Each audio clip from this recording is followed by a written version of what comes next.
What is up? How are you guys doing tonight? So the title, hoping the title catches your attention and you guys are going to think, what and is she going to be talking about tonight? Only dead fish go with the flow. So I read it in a book. I don't even remember where I saw it, but I wrote it down. I said, oh, I've got to talk about this sometime when it gets in my system. I'm just going to talk about it because it's hilarious. If you think about it, only dead fish go with the flow, because you've got salmon, you've got trout. When they're getting ready to breed, they go upstream. They go against the current. They're fighting the current to get back to where they're going to reproduce and have babies and things like that. So those are definitely not dead fish, and they're not. They're increasing their legacy. They're extending their lives through the lives of their fish children, if they do have fish children. But so yeah, only dead fish. If the salmon is dead, it's going to go with the flow. It's not going to swim upstream to make more salmon, to continue the life of the salmon world. So it's pretty funny. Anyway, I thought it was hilarious. Maybe no one else thinks it's funny. But if you really think about it, I mean, how often are we those dead fish? How often are we just going with the flow or following the typical path, doing what we were, our parents did or what we were told to do? How often are we just that dead fish floating in the water, being pushed? Hey, John, how you doing tonight? I'm here talking about fish. I know nothing about fish except that only the dead ones go with the flow, unless, of course, you're salmon and you're alive and you're going to go have more salmon to increase it. So, I mean, how often are we stuck in that dead fish mode where we're just letting the circumstances of life or letting the traditional path that people follow just take us to places that maybe we don't want to go? We're just big dead fish in the river going with the flow, not even being able to see what's around us or enjoy the scenery as we're just floating along those streams. And I think we've kind of all been in those ruts, and maybe they're not ruts. Maybe that's just kind of what society has taught us to do. I definitely am a person that I follow the typical path. I went to high school, got good grades, graduated with honors.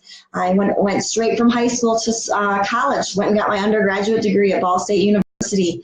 I went with the flow there, just did what I was supposed to do, stayed the course. I was that dead fish floating. And then, halfway through my undergraduate classes, I realized, hey, I do not like the chosen major that I have. I went into architecture and realized that it wasn't for me. I had a passion for it, but it wasn't what I wanted to do. It just didn't click with me anymore. So I was kind of floated through that last semester, not really caring, not really even paying attention or worrying too much about my projects. I didn't care much of anything. So I was definitely that dead fish, and I was just going with the flow. I was going to my classes. I was doing my work. Hey, John, sounds like I have a value river flowing through here. Thank you. Yes, hopefully we'll get some value flowing. So yeah, like I was saying, I just kind of floated through those last couple of classes in architecture going, what am I going to do? What am I going to do? I talked to my parents who were very traditional. They said, this is the major you chose. You've already put in 2.5 years. I said, I know, but I don't want to do this for the rest of my life. So I got out of that river. I woke up. I became undead, and I changed my major. Graduated with organizational communications, and so I stopped that flow of going into architecture school, and I changed my path. I decided I wasn't just going to flow through and stick with what I had originally planned because it wasn't working for me. I wasn't going to do that. It wasn't what I wanted to do. So then, graduated, and then I kind of got again into that rut or into that river where I was floating like a dead fish. I was doing the job that I had as an intern for my undergrad, and yeah, it was interesting. I met interesting people. I learned a lot, but I was still just kind of floating along, not making big choices, not making big paths or decisions. And then my boyfriend at the time, he said, hey, I live in Wisconsin, you live in Indiana. What are we doing? We're traveling 8 hours on weekends to see each other for a day. This is silly. So I moved. I picked up roots. I got out of my river and I went to a different one in Wisconsin. And, it was great. So that was kind of cool. When I got to Wisconsin, I got a job because that's what you do. And I worked in a factory, and I was also a real estate agent, and I enjoyed both of them. I really did. I learned a lot at both of them. Real estate soon became another river where I was dead. I didn't have that passion for it anymore. I was lacking motivation. So I kind of let that one slide off of me and just continued again with the flow. And then, typical American female. All right, you went to high school, you went to college, you got a job, you get married. So I did, because I love my husband.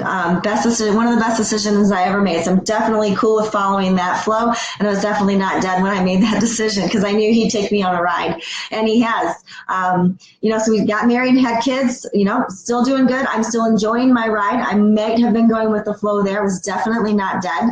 And then the career path that I had kind of came to a stop, and I died a little bit, because I wasn't sure what I was going to do next. I was still floating in that river, but I knew I wasn't dead. I definitely knew that my husband would come and revive me and get my butt out of that river and get me flowing again, which of course he did. So, like I said, I was in and out of the dead fish persona for a while. I used to follow the flow: high school, college, marriage, kids, job. And I guess I kind of realized, okay, I'm following a very similar path to my mother, and I love my mother to death, love her to death. She made great decisions, raised 3 great kids, so I am not disrespecting her or upset with the way that she flowed through life, because she definitely wasn't a dead fish. She gave us one hell of a childhood. But I didn't want to be the typical woman. I went to college. I had a brain behind me. I was atypical in high school. I loved science. I loved math. It wasn't supposed to be what girls like to do. Girls were supposed to like home ec and cooking and all of that stuff. I didn't. I enjoyed math. I enjoyed science. I enjoyed statistics, which I don't think many people, even male or female, will honestly say that they enjoy statistics.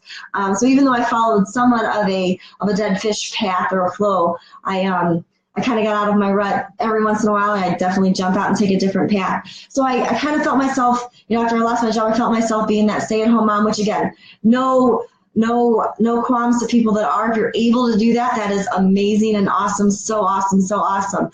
But I always wanted to be the career woman. And that's one thing my husband laughed about when he first met me. I said, I'm going to be a career woman. My career is going to come first. And then I fell in love and had kids, and I fell in love with them, and my career didn't matter so much. But you do have to have a career or a job at least, so that you can pay the mortgage and do the fun things that you want to do. So I was on that flow as well. And my parents are very traditional people, so they followed a flow that a lot of people do. But my husband and I are definitely not traditional. Currently, I'm the breadwinner of the house, which is really kind of weird, because he had an excellent, amazing union job that we left so that we could move to be closer to my family. Which a lot of people, you have that union job and he's out working, he's making good money, and there were weeks that he could make his own paycheck.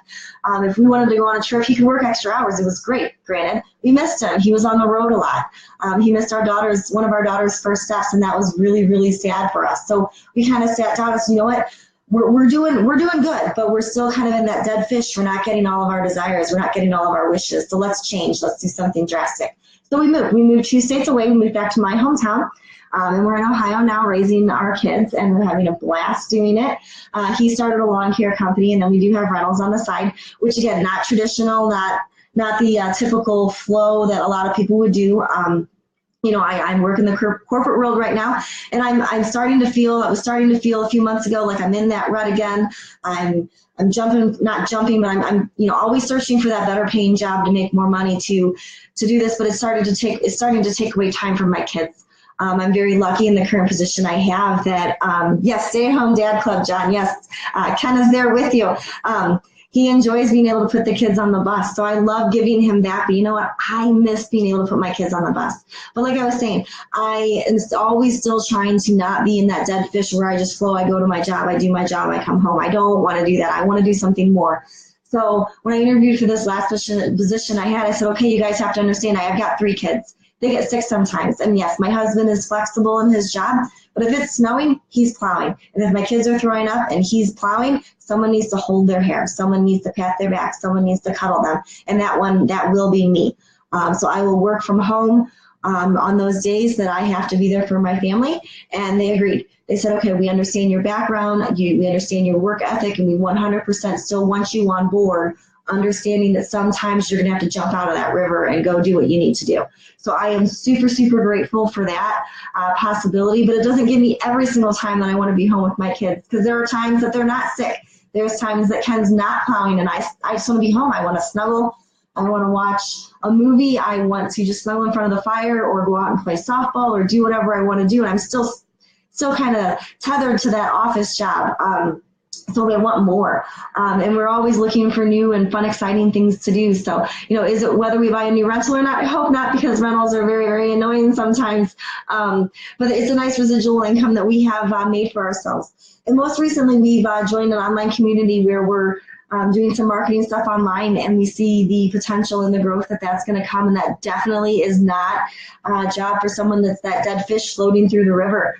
We're definitely swimming upstream. We're going leaps and bounds. We're going up and over people to reach those new waters, those fresh waters, and to just kind of eventually get out into the ocean where and the possibilities are endless. So super excited for that. But yeah, if you, if you ever feel yourself just kind of floating through the flow, just, stop. And even if you don't jump out or change courses or change directions or start swimming upstream, stop being dead. Stop going with the flow. Just because that's what your parents did, or that's what your sister did, or that's what your friend did. They could be perfectly fine and happy doing that, but if you find yourself just floating and not enjoying it and not even enjoying the scenery around you, you're dead inside. You've got to find some sort of passion, some sort of fire to get you out of the river, stop going with the flow, and I mean, it's just super exciting. So I wanted to share that with you. I want you guys to get out of the river, get out of your rut, have some fun with it. And we've got a webinar tonight that's one possibility to help you get out of your rut. The link to register is in the comments. I also want to point you to our business page, No Limits Marketing. You can search that by searching at I Quit With a Smile. And on the top, the very, very top, we've tagged a video that it's a 6-minute video, so it's a lot shorter. If you've lasted as long as you have listening to me that long, you can definitely make it through the 6-minute video. And it's where my husband explains what we do, what we're doing to not just go with the flow, how we're jumping out of the water and we're getting up and we're running towards our goals and we're no longer just floating through life. So why don't you go ahead, take a look at that, check out the link, drop us a comment below. Let me know if you're watching the replay. Let me know what you thought. What kind of fish do you want to be? Do you want to be just that fish that's just kind of floating there, or do you want to be the fish that goes against the stream and goes upstream and jumps over other fish and goes up the waterfalls and things like that? So get out of your comfort zone, stop just going with the flow, and hopefully we'll see you guys on the other side. All right, take care. Have a great one.